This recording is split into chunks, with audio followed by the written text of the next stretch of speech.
Hi guys, this is O-Level Chemistry, paper 12, June 2021, question 31. Three correct statements about aluminum are listed. Aluminum is the most common metal in the Earth's crust. Yes, aluminum is the most common metal in the Earth's crust. Two, it is costly to extract aluminum from its ore, bauxite.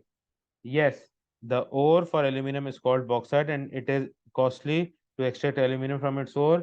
One of the reasons is that the anode brushes made of carbon needs to constantly be replaced. So statement 2 is correct. Statement 3 is also correct. The world supply of bauxite is limited. Obviously, the world supply of bauxite has to be limited because we extract this from within the earth's crust, and there is only so much of the mineral present in there. So all three options are correct, making option D the correct option for this question. But we need to note something here. In the MS, the marking scheme, the correct answer given is B and not D.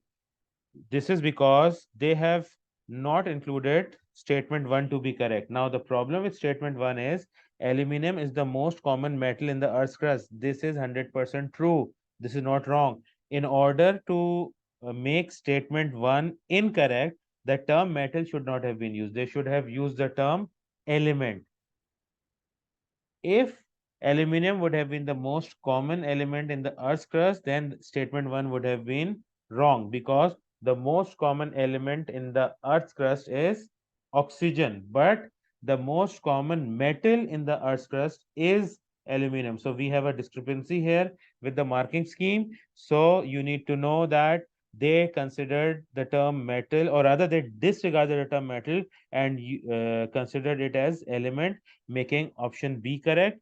Whereas if we take the statement as it is written, that aluminum is the most common metal, then option D is the correct option for this question.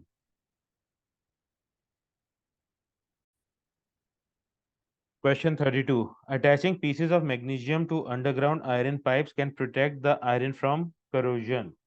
Which reaction protects the iron from corrosion? Okay, so now we are attaching magnesium to iron. Magnesium will react with oxygen to form magnesium oxide. This will result in the magnesium metal being oxidized to Mg2 positive ion, which will be given by the equation magnesium metal is oxidized to Mg2 positive by the removal of two electrons. So this is how magnesium can protect iron from corrosion. So which reaction protects iron from corrosion? In the first one, it is ions undergoing reduction. No. In the second one, it is iron undergoing oxidation. No. In the third case, it is magnesium ions undergoing reduction. No. And in the fourth one, it is the same equation as we have already written, magnesium metal undergoing oxidation to form magnesium ions.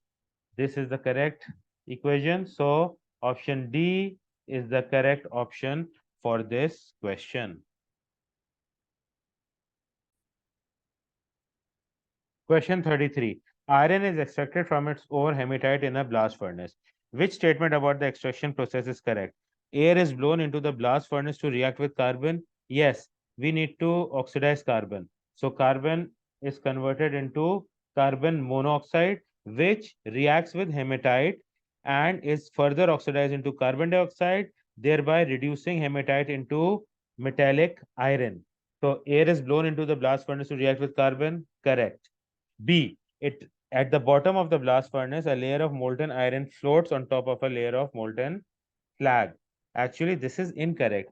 A layer of molten slag floats on top of a layer of molten iron. So the positions of the two molten layers are incorrectly placed in this statement. C. Limestone is decomposed in the blast furnace to produce carbon monoxide. No. When limestone is decomposed, it produces carbon dioxide, not carbon monoxide. And D. Silicon dioxide, an impurity in the ore, is a basic oxide. SiO2 is not basic, it is acidic in nature. So options B, C, and D are all wrong. As a result, option A is the correct option for this question. Question 34. Which statement about the preparation and properties of aluminum is correct? A. Aluminum is obtained by heating aluminum oxide with carbon. No. With cryolite. Cryolite is Na3Al F6. So this statement is wrong. B. Aluminum is produced at the anode by electrolysis of aluminum oxide dissolved in molten cryolite. It is produced at the cathode, not the anode, because Al3 positive ions undergo reduction and reduction takes place at the cathode. C. Aluminum is unreactive as it forms an oxide coating. Yes, the oxide coating is Al2O3.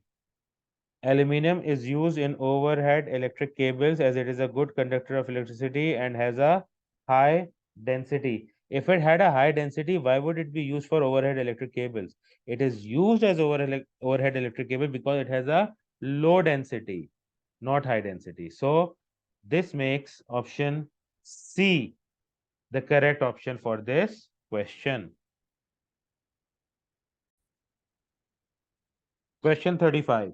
How many moles of hydrogen chloride are formed when 1 mole of methane reacts with a large excess of chlorine in sunlight? So, methane has 4 hydrogen atoms present.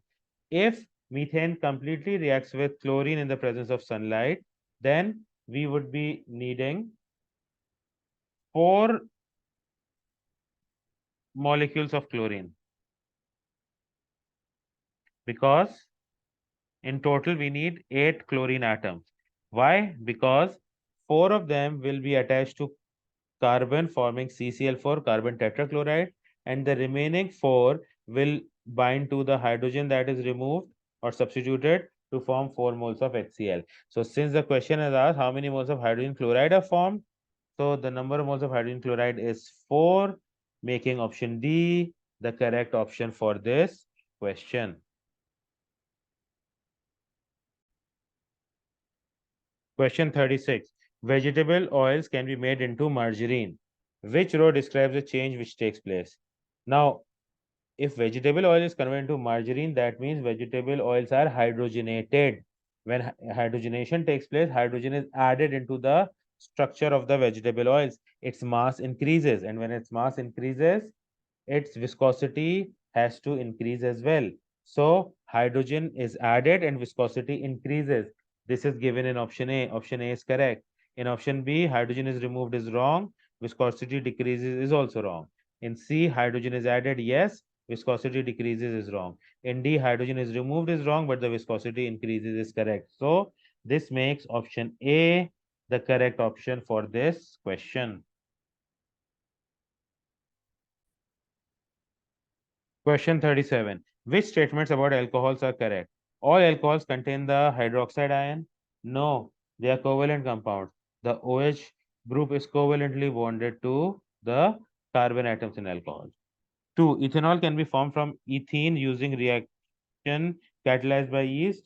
No, it is formed from ethene on reaction with steam in a reaction catalyzed by phosphoric acid at 300 degrees yes, 300 degrees Celsius and 60 atmospheres. So this is also wrong. 3. Methanol can be oxidized to methanoic acid. Yes. Methanol goes to methanoic acid, ethanol goes to ethanoic acid, propanol goes to propanoic acid. So statement 3 is correct. 4. Alcohols X and Y shown are isomers. So in order for them to be isomers, they should have the same molecular formula. So for X, the molecular formula is C4H10O. For Y, the molecular formula is C4H10O. Since the molecular formula are the same, these alcohols are isomers of each other. By the way, let's name these alcohols. 1, 2, 3, 4. So the second carbon has the OH group. So this is called butane 2 all. And the one on the right, 1, 2, 3, 4. The first carbon has the OH group. This is butane 1 all. Okay. So options 3 and 4 are correct, which makes option D the correct option for this question. Question 38. Which circle structure shows only the functional group of a carboxylic acid? In A, the entire molecule is structured. This is not just the carboxylic acid. In B, we have the carboxylic acid circled. So this is correct.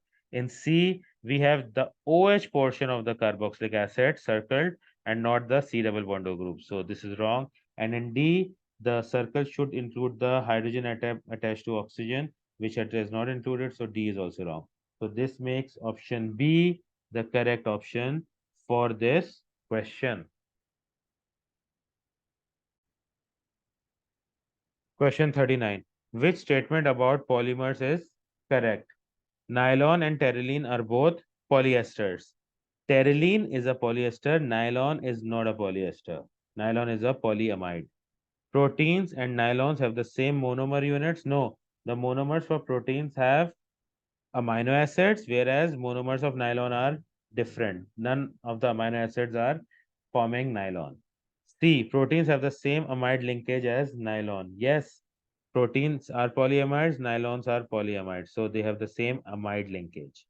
And D, terylene and fats are esters but with different linkages. If they are esters, both should have ester linkage. The linkages cannot be different, so the statement becomes incorrect, making option C the correct option for this question.